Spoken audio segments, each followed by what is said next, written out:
Como é bom voltar à casa de Deus. A parte ruim é de que as portas estão fechadas. Eu imaginava que depois do longo período que passamos, 2020 e 2021, nós não voltaríamos de novo a estar assim.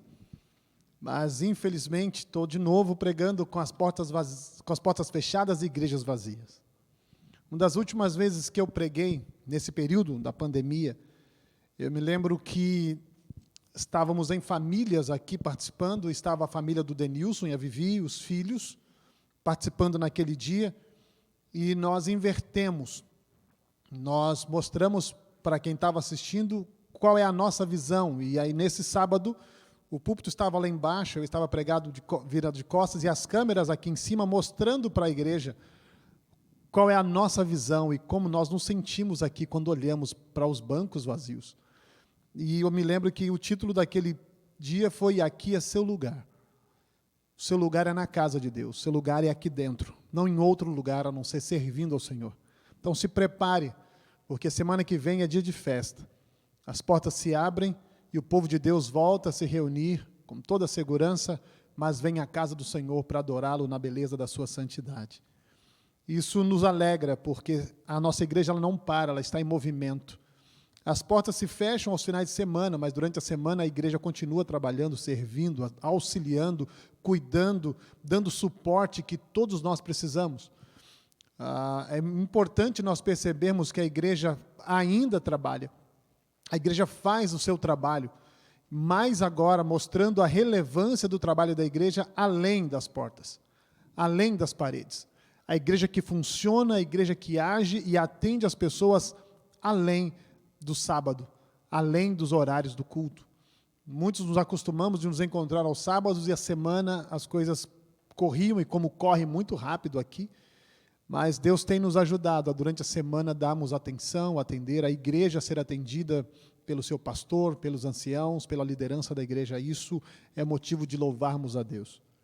Nessa manhã, a intenção da mensagem é abrir os nossos olhos para os momentos que estamos vivendo. Eu escolhi o título, não pregando especificamente sobre família, mas sobre vida espiritual. O título foi o mesmo que eu usei alguns sábados atrás. Eu fui pregar na igreja de Miami, onde eu fui pastor por 2 anos, e fui fazer dedicação de um bebê, que é fruto do projeto que nós iniciamos lá. Igreja sem criança é uma igreja que não tem vida, a igreja precisa ter criança, né? Eu pedi para mudarem o nome desse lugar que tem no meio da igreja, de corredor para andador. Não queriam que corressem, mas o nome é corredor, você não pode correr, bota o nome de andador. E sem criança a igreja está morta. Deixa a criançada solta, deixa livre, depois a gente consegue ir ajustando as coisas com o tempo. Mas não tinha criança na igreja. Nós tínhamos um bebê, apenas uma criança na igreja, dentre todos os membros. E nós lançamos um projeto na igreja chamado Vinde Meninos. E eu falei, eu vou abençoar a água da igreja. E quem beber dessa água do seu ventre fluirão rios de água viva. E não deu outra. E eu saí de lá, tinham 12 crianças na igreja. E a coisa começou a frutificar e ainda a água está fazendo efeito, né? E eu fui fazer a dedicação de mais um, que é o Caio. E eu, brincando com os pais, né, filho que nasce em época de pandemia, os nomes têm que ser bem criativos, né? Tem a ver com tudo que se fala na pandemia, e eu olhei o nome da criança e falei assim, eles pensaram em tudo que se falou na pandemia e colocou o nome do filho, com tudo que se ouviu. O nome do menino é pequenininho, mas fala de tudo que aconteceu na pandemia, tudo que se falou na pandemia. O nome do menino é Caio. Eu falei, é cloroquina, azitromicina, ivermectina e oração. Deve ser esse nome que escolheu para o menino, né? E eu fui lá dedicar o Caio. E nesse dia, eu comecei a imaginar o que pregar. Se você fala algo, o bebê ainda não tem noção do que está acontecendo, mas os pais estão ali, precisam ter noção de que algo tem que ser feito. E Deus me levou, pelo seu Espírito, ao livro de Efésios, capítulo 6, do verso 1 em diante. Efésios, capítulo 6. Ele fala um pouco dos filhos, mas ele coloca uma responsabilidade muito grande nos pais, muito grande na família, muito grande nas pessoas que estão atendendo ao outro, a responsabilidade muito grande no convívio entre as pessoas. E Paulo, ele abre aqui um leque de sugestões, de orientações. Eu queria ler com vocês esse texto, a partir do verso 1 do capítulo 6 de Efésios. Diz assim: Filhos, obedecei a vossos pais no Senhor, pois isto é justo. Honra teu pai e tua mãe, que é o primeiro mandamento com promessa, e para que te vá bem e sejas de longa vida sobre a terra. Filhos, obedecei a vosso pai no Senhor, para que te vá bem, porque isso é justo. Nós temos vivido momentos muito difíceis, em que a obediência é um ponto sugestivo, né? É um ponto facultativo. Escolha ou não obedecer. E hoje nós temos visto pais pedindo desculpa para os filhos, né? Filho, você não quer não, desculpa o pai ter te pedido isso. Mas a Bíblia diz: filhos, obedecei vossos pais no Senhor. Isso é justo. E aí vem um ponto muito importante para os pais. Verso 4. Vós pais, não provoqueis vossos filhos a ira, mas criai-os na disciplina e na admoestação do Senhor.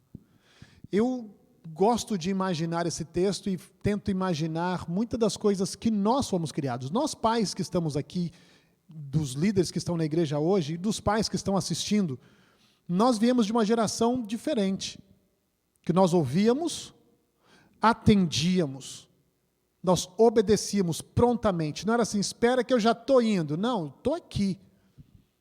O pai chamava e eu estava lá. O pai perguntava e eu dava a resposta. Mas uma coisa muito importante é: pais, não provoqueis vossos filhos a ira. E uma das coisas importantes que temos que entender, que a ira não é você fazer chacota ou zoar o filho para fazer com que ele fique nervoso, mas é o que você tem feito. Qual é o nível de atenção e qualidade de tempo que nós pais temos passado e vivido com os nossos filhos. Porque a resposta que os filhos vão nos dar com a obediência tem a ver com o tempo e qualidade daquilo que eu transmito para ele. O filho não consegue por si só dar ao pai o que o pai pede, mas se nós pais não levarmos e não dermos aos nossos filhos o que eles necessitam, primeiro, Deus, vida espiritual, cuidado, atenção, qualidade de tempo, estar com eles, mostrar o caminho, não simplesmente, mas andar com eles perante o caminho. Não provoqueis vossos filhos a ira. E filhos, obedecei a vossos pais no Senhor. Os versos seguintes, Paulo usa aqui com relação a patrão, empregado, servo e seu dono, mas eu ainda continuo com o pensamento em casa, e um verso que me chama a atenção aqui, a partir do verso 5, diz assim: quanto a vós outros, servos, obedecei vosso Senhor, segundo a carne, com temor e tremor, na sinceridade do vosso coração, como a Cristo. Não servindo à vista para agradar a homens, mas como servos de Cristo, fazendo de coração a vontade de Deus. Servindo de boa vontade como ao Senhor e não como a homens. Certos de que cada um, se fizer alguma coisa boa, receberá isso outra vez do Senhor, quer seja servo, quer seja livre. E vós, senhores, de igual modo procedei para com eles, deixando as ameaças de lado, sabendo que o Senhor tem deles como vosso, tanto como deles como vosso está nos céus, e que para com ele não há acepção de pessoas. Eu comecei a imaginar algumas coisas, e nós hoje temos investido no futuro dos nossos filhos para as coisas terrenas. Nossos filhos têm gasto 90% do seu tempo, do seu estudo para as coisas terrenas. Nós estamos investindo os nossos filhos para agradar a homens, e Paulo está dizendo aqui para os senhores: não agradem a homens. Não façam as coisas para que os homens louvem o que vocês façam, o que os seus filhos estão fazendo. Mas tudo o que fizer pelos seus filhos, tudo o que a sua família fizer, faça para a honra e glória de Deus. Quando nós investimos os nossos filhos para agradar a homens, nós temos algumas dificuldades. Nós aqui que trabalhamos entrando na casa das pessoas, nós conseguimos enxergar algumas intimidades, algumas coisas que acontecem dentro daquela casa. E a gente começa a ver como as coisas estão completamente diferentes. Nós temos uma casa que entramos. Nessa casa, o menino, ele é tratado como menina. Ele deve ter 5 anos de idade. Na casa tem vestidos, na casa tem bonecas, na casa tem coisas femininas, tem roupas. Na casa, ele tem 5 anos de idade.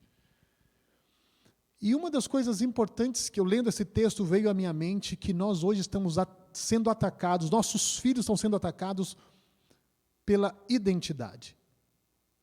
Confrontando a identidade. Isso não é de agora. A gente tem escutado falar sobre identidade de gênero, sobre respeitar como eu enxergo, mas isso não é de agora. Eva foi atacada na sua identidade no Jardim do Éden. É certo que não morrereis. Não, Deus disse que eu vou morrer. Não, você vai ser como Deus. A sua identidade não é essa que Ele falou para você, é outra. Ele não quer que você coma para que você seja como Deus. E quando Cristo foi tentado no deserto, a primeira tentação teve a ver com a sua identidade. A pergunta foi, se tu és o quê? Filho de Deus. Se tu és, prova para mim que você é. E hoje os nossos filhos têm sido atacados pela identidade. Com que o seu filho tem se identificado? Com que nós, pais, temos nos identificado?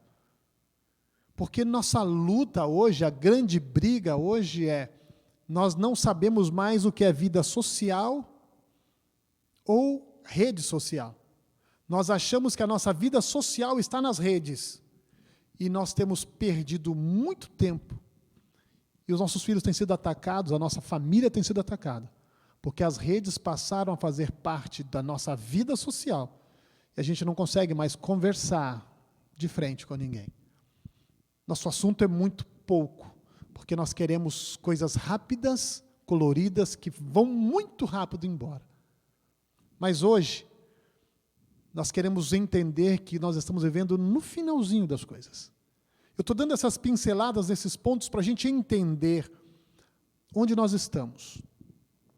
Como entender e como dizer para o meu filho até onde ele pode ir. O que ele pode fazer.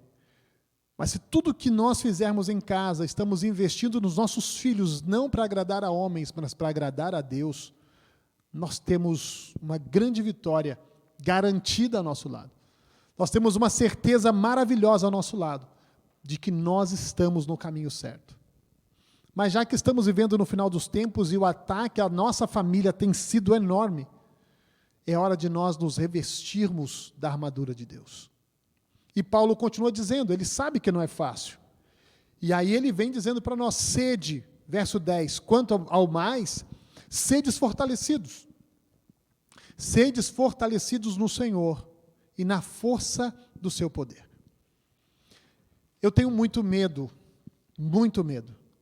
porque da maneira que nós fomos criados, da maneira que nós fomos alfabetizados biblicamente, e eu tenho muito a agradecer a Deus pela honra de estar sendo um educador bíblico dos adolescentes, juvenis da nossa igreja. E, na verdade, o sonho do meu coração de fazer isso é poder devolver para a igreja aquilo que eu recebi. Eu me lembro que todo domingo, às 6h, eu estava na igreja, porque o irmão José Venâncio estava lá, com o seu livrinho de estudos bíblicos, assentado em frente do primeiro banco, do lado esquerdo, dando estudos bíblicos para a gente. Dava para cada um uma fichinha do estudo bíblico, dos versos que ia ler, e ele ia pedindo cada um para ler e explicando. Não consigo me esquecer. Para mim foi algo importante. Versos bíblicos que eu sei falar hoje vieram dessa época. Eu começo a ter, será que o que eu decorei depois disso? Eu acho que eu não decorei quase nada, porque a maioria dos versos vieram desse período. Eu também me lembro de decorar versos bíblicos, porque o Arautos gravou um LP com o Alexandre Reichert, fez um LP só com versos da Bíblia cantados. Ele não está aqui porque já ressuscitou. Tinham vários, Vinde a mim, vós cansados e oprimidos, vários corinhos, vários trechinhos musicados versos da Bíblia. E isso me fazia memorizar os versos da Bíblia. E eu fico olhando para hoje, vendo que a nossa igreja tem dado este suporte para os nossos filhos, para que eles entendam por que eles estão aqui. O que eles estão fazendo aqui, qual é a missão deles. Nossa missão é salvar do pecado e guiar no serviço, mas os nossos filhos precisam dessa base. E Paulo agora vem nos dando, a partir do verso 11, revesti-vos de toda a armadura de Deus. Esse é o pedido dele para nós. Revesti-vos de toda a armadura de Deus, para poderdes ficar firmes contra as ciladas do diabo. Porque a nossa luta não é contra o sangue e a carne, e sim contra os principados e potestades, contra os dominadores deste mundo tenebroso, contra as forças espirituais do mal nas regiões celestes. Os ataques estão constantes. Os ataques com a nossa família, os ataques com a nossa igreja estão constantes, estão cada vez maiores. Cada vez maiores. Numa das sextas-feiras que eu descia para Miami, eu estava fazendo o pôr do sol com a igreja, e na hora do pôr do sol, uma mãe me ligou e falou assim: você pode vir aqui em casa? A minha menina está com manifestações muito estranhas, e eu não sei o que fazer. Ela não nos deixa entrar no quarto. Ela não nos deixa fazer nada. Eu preciso que você viesse aqui em casa para orar conosco. E uma das coisas que eu fujo quilômetros eu falo, tem possessão demoníaca aqui, eu vou para o outro lado. Eu não vou. Eu não sou da área do exorcismo, minha área é outra. Mas ela falou, vem aqui em casa, por misericórdia. Eu falei, como que ela está? Ela está mal. 16 anos. Eu falei, pergunta para ela se eu posso ir. Pergunta para ela, tu quer que o pastor venha aqui? Ela, quem? Qual? O Oséias. Ele ficou quieto. Sim ou não? Sim. Tá bom. E aí eu falei assim, o que ela falou que podia? Lá vai eu agora. Entrei no carro, já estava dando às 11 da noite, eu bati na porta e cheguei lá e entrei no quarto. Pedi licença, entrei no quarto e assentei. Não acende a luz, deixa escuro. Sentei no chão e falei assim, me conta, o que está acontecendo? E a menina começou a conversar. A menina começou a soltar tudo, e eu comecei a ver, Senhor, de onde é que começou? Onde que está o problema? Onde começou isso? Porque o problema não está aqui, simplesmente. Não é só eu orar e ela estar livre, estar tranquila, mas onde começou? Quem mais precisa de salvação nessa casa? Onde mais tem? E eu não saí dali antes das 3 da manhã. Eu não podia deixar aquela casa antes de sentir que Deus estivesse completamente tomado aquela casa. Mas naquilo eu conseguia entender as brechas que nós deixamos na nossa armadura, onde o inimigo entra e toma conta. Ela passou um bom tempo limpa, livre, mas o que a gente combinou em família, a família não cumpriu. Os pais não cumpriram, ela não cumpriu, e como diz Pedro, porco volta de novo, e o demônio, quando ele encontra a casa limpa, ele faz o quê? Volta com mais 7. E ali ele habita. E a tristeza é que está tudo normal. Está tudo tranquilo. Está tudo em paz. Para eles, está tudo bem. É uma grande dificuldade, uma grande tristeza olhar para essas pessoas. Nós sabemos qual é o caminho, mas as pessoas não conseguem enxergar. Cegas. O texto continua, verso 13. Portanto, tomai toda a armadura de Deus, para que possais resistir no dia mau, e depois de terdes vencido, permanecer o quê? Inabaláveis. Não é apenas vencer, mas permanecer firme, porque a luta é constante. 14. Estais firmes, cingidos com a verdade, e vestindo-vos da couraça da justiça. Calçai os pés com a pregação do Evangelho, o Evangelho da paz. Embraçando sempre o escudo da fé, com a qual podereis apagar todos os dardos inflamados do inimigo. Tomai também o capacete da salvação e a espada do Espírito, que é a palavra de Deus. Com toda a oração, súplica, orando em todo o tempo no Espírito, e para isto, vigiando com toda perseverança e súplica por todos os santos. Amém. Agora, coloca para mim, Guilherme, eu queria que você olhasse a armadura. Deus nos dá tudo. Não tem uma brecha. E uma coisa interessante, de toda a armadura só tem um elemento que é de ataque. O resto é apenas defesa.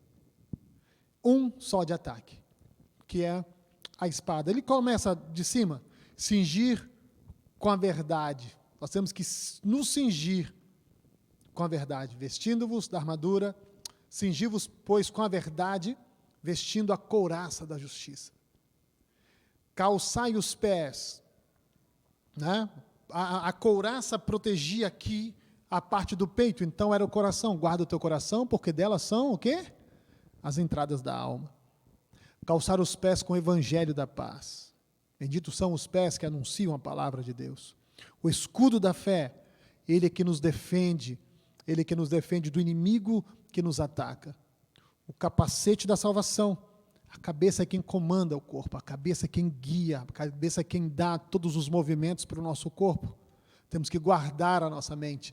Eu gosto do verso de Deuteronômio capítulo 6, que diz sobre a nossa mente: tu inculcarás nos seus filhos, e dela falarás assentado em casa, andando pelo caminho, ao deitar e ao levantar. E Romanos 12 também: transformai-vos pela renovação da vossa mente, para que experimenteis qual seja a boa, agradável e perfeita vontade de Deus.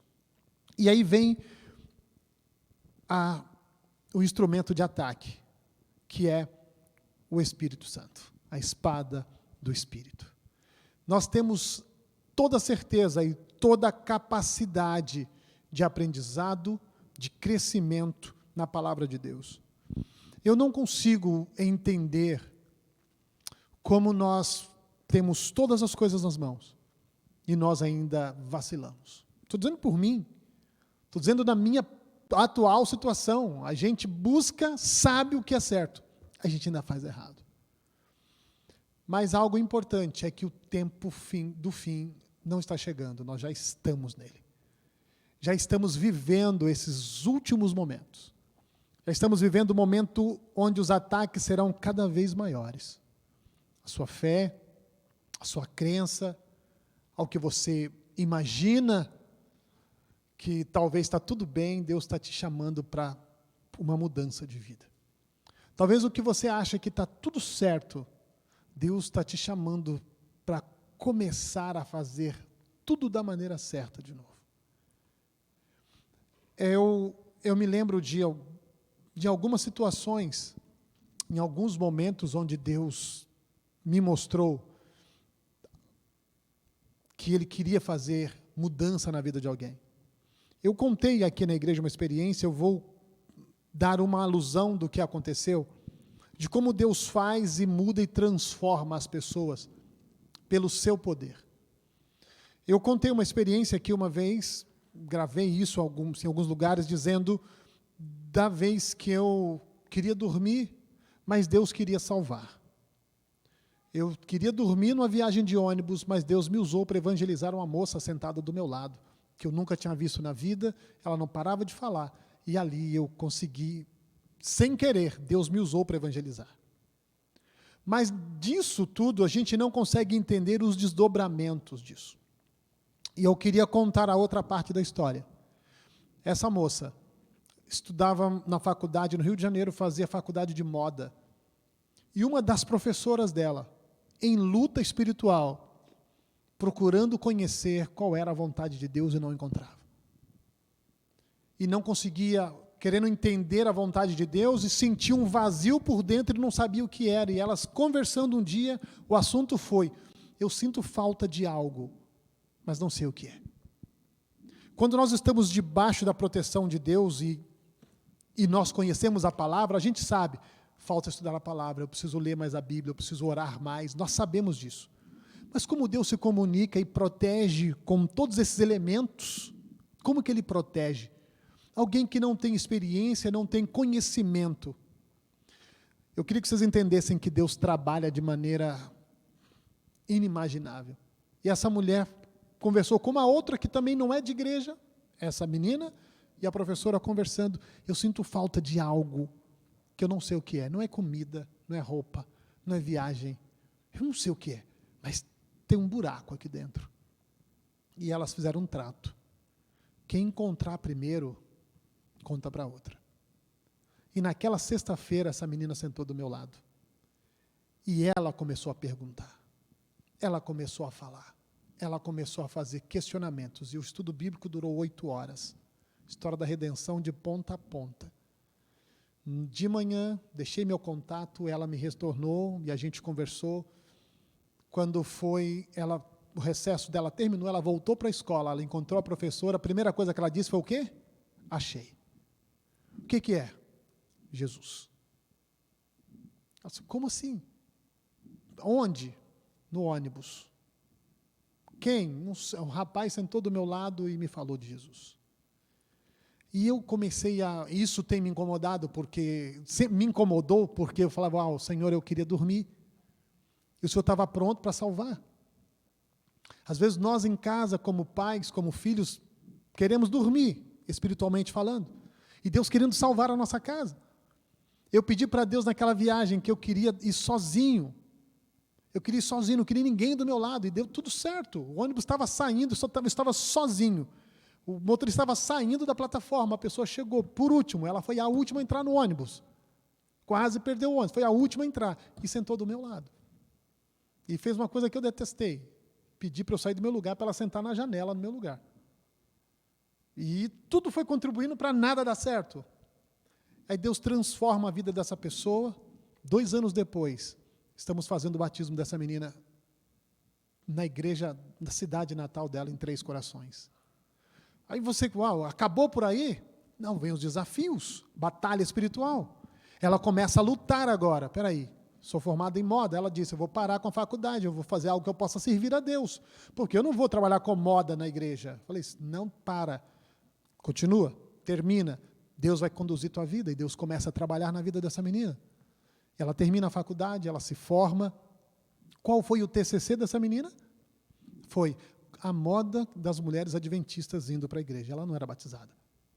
Ela começou a olhar para as irmãs indo para a igreja no sábado e pensou, essas meninas vêm diferente para a igreja. Ela começou a fazer, desenhar vestidos, roupas, saias, blusas, que as mulheres viam para a igreja. Ela começou a desenhar, e a partir daquilo foi o TCC de terminar o curso dela antes do batismo.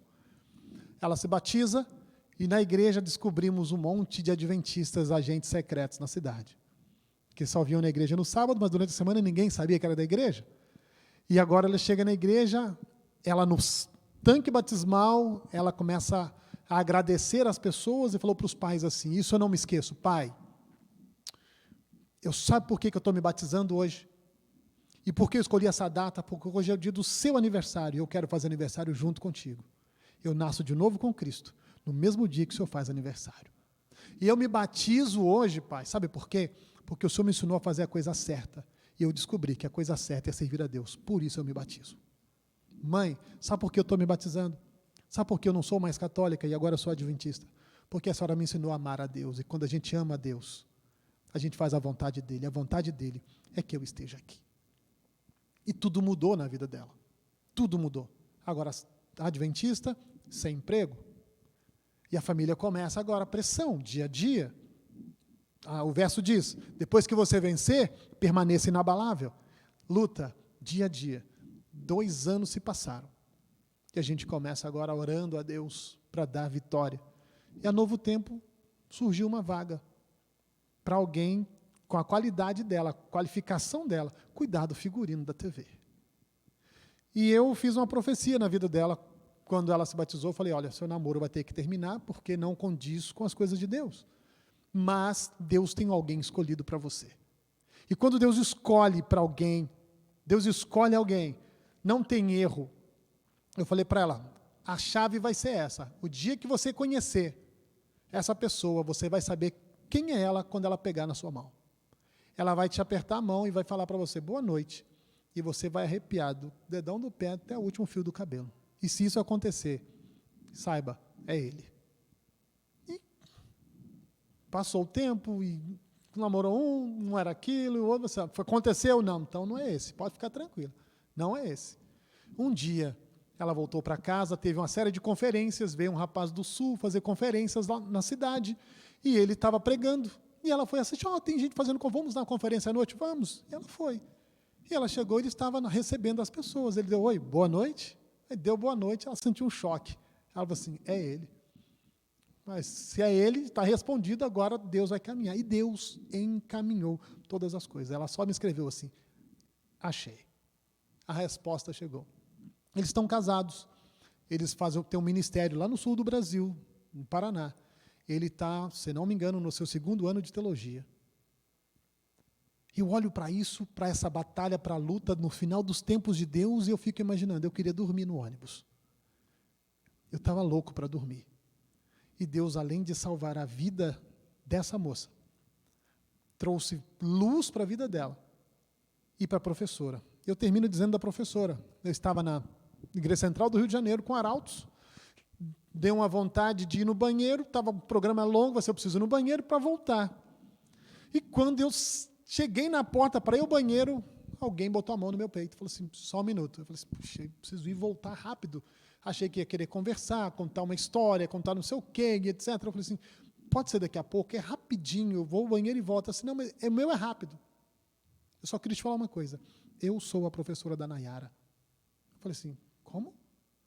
Você está visitando a igreja? Não, eu sou diaconisa aqui. Ela me contou, eu vim para a igreja, estudei a Bíblia, e hoje eu sou diaconisa aqui na igreja. O que nos diz isso? Essa batalha já está ganha. Olha para a sua casa, olha para os seus filhos, olha para os seus funcionários, olha para os seus colegas de trabalho e consiga imaginar que se nós estivermos protegidos com este nome, esse nome maravilhoso que é Cristo Jesus, se estivermos nele, não tem batalha perdida. Se estivermos em Cristo, toda batalha é ganha. Nós queremos que nesse sábado você e sua família olhem um para o outro e digam, essa batalha já está vencida em Cristo Jesus. Não tem outro caminho. Em Cristo Jesus somos mais que vencedores. Eu queria que este nome Cristo estivesse no seu coração. Que este nome Cristo te ajude a vencer as batalhas dia a dia. Porque este nome Cristo é que pode salvar e que pode nos curar.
pelo Teu nome, pela Tua paz, misericórdia. Nós queremos nos entregar como sacrifício vivo, santo e agradável a Ti. Queremos entender que em casa nós temos que criar os nossos filhos à sua imagem e semelhança. Não para agradar a homens, mas para o Senhor. Que dediquemos e entreguemos nossa família nas Tuas mãos todos os dias. Que possamos nós, em tratamento com as pessoas, olhar para eles como iguais, porque o Senhor não faz acepção de pessoas. Mas que através do Seu nome, o nome Cristo, possamos encontrar a paz, possamos encontrar a salvação, estarmos protegidos contra as ciladas do inimigo. Que esta igreja cresça não somente em número, mas em graça perante Deus e perante os homens. Pai querido, muito obrigado por esta oportunidade de estarmos na Tua presença. Continue conosco, em nome de Jesus. Amém.